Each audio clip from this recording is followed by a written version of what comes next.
So now if we continue with my case, we will go to whether political asylums which I have filed for. Yes, I have recently filed for several political asylums, or 4 asylums since 2009 and forward, due to severity or severe discrimination which have taken place against me. As you know, I was forced to file for asylums, first what was in British Columbia in Vancouver City in Canada during 2009, and afterwards in Munich, Germany, from where I was transferred to Gießen, Germany, and afterwards in what was Brussels, Belgium, and the last place was in Oslo, Norway. However, understanding what have taken place afterwards or upon filing for those asylum requests, which was nothing else but severe discrimination and torture procedures. However, those are of secondary importance to knowing for primary reasons what basically was that compelled me into filing for those asylums. So, what have made me the citizen of United States of America and of European Union membership state, or Slovenia, to desperately file for asylum in above mentioned countries? You already know partially the reasons. However, let's continue with my case in order to get first familiarized with what made me yearning, craving for such harsh solutions, despite having 2 citizenships and both deemed as of safest and most democratic societies worldwide, as you know. After all, one have to start all over again in his life when filing for asylum. Don't forget, your citizenship is basically below of any rights of anyone in the world. Why? Because once you file for the status, for the political asylum, you have automatically become considered as an official enemy of the state against which you have filed for asylum, because you basically claim that this state have acted illegally and have exercised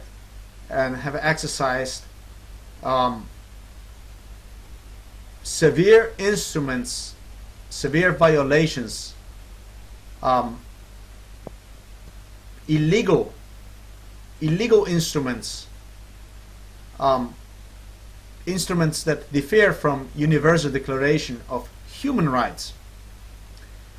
Now, United States of America and Slovenia, in my case,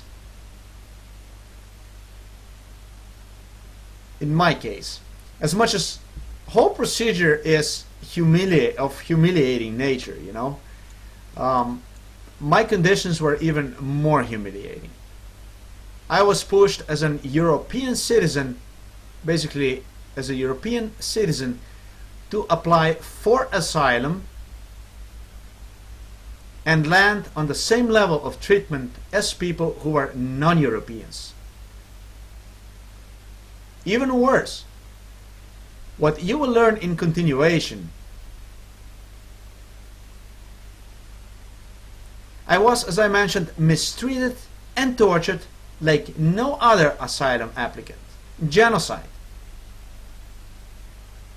Yes, all through or despite facts that I have already paved my citizenship with blood in United States of America and in Slovenia, what none of those immigrants ever did. The European or Canadian law that dares to humiliate someone like myself, below level of third world immigrant, is real true behind our democracies, or how our own systems work against us in order for those countries to protect one another from us, citizens. Folks, that is true, but nothing else than truth. Insults in the face during crucial moments, how Slovenia and the United States of America are safe states, as what I was told over and over again when filing for asylums, were really dropped over the edge. But a necessary part of brainwashing procedures according to this new world order procedures. If truth, however, then all of us, I tell you that much, we are all in deep trouble, because what I have gone through with in my life in those two states probably makes North Korea and other turmoil situations worldwide look like a joke. Saying how Slovenia and United States of America are safe states is like saying that jumping off those towers is a safe thing to do, no different. And by now, as I show you those videos which I have created, you already know a little bit yourself what you have gone through and your families. Thanks God for United States of America, for the land of brave and free, where people do not have to worship somebody like Kim in North Korea, the great general. As you see here on this photo, the brainwashing of Northern Korea. Thanks God for United States of America, really, thanks God. You see what it means to be brainwashed? You see what the brainwashing does to people? This is brainwashing in Northern Korea. Not like in United States of America. This is not like in Bush or Obama state. This is different. This is truly Northern Korea.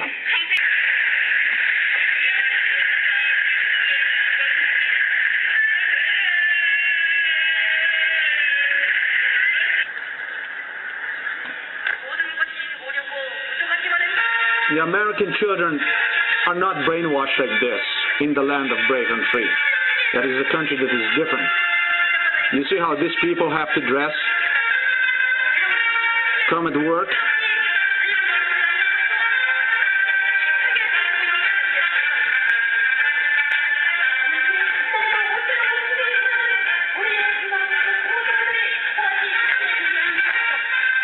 It is different in America, folks. It is different.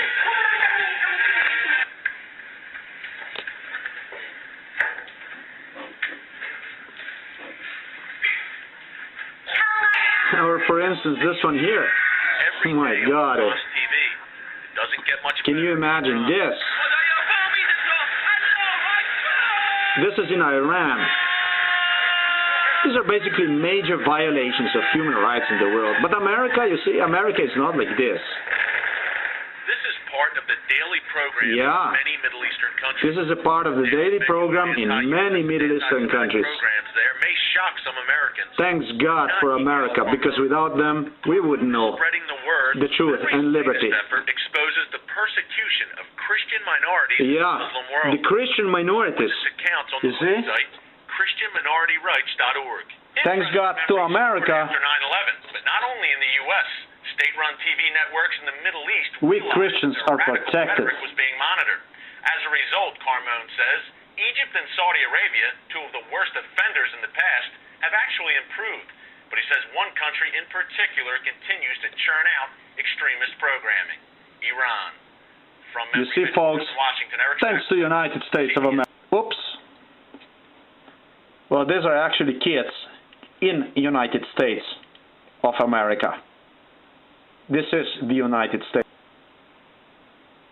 This is actually what United Nations and Amnesty International deem to be completely legal, democratic. And this is basically what United Nations and Amnesty International are basically standing behind, and as well all the European puppet states. And what I have mentioned before, how United States of America government knew about the pedophilia and all that, that is also okay. That is fine, folks. The United Nations and Amnesty International actually believe that is fine.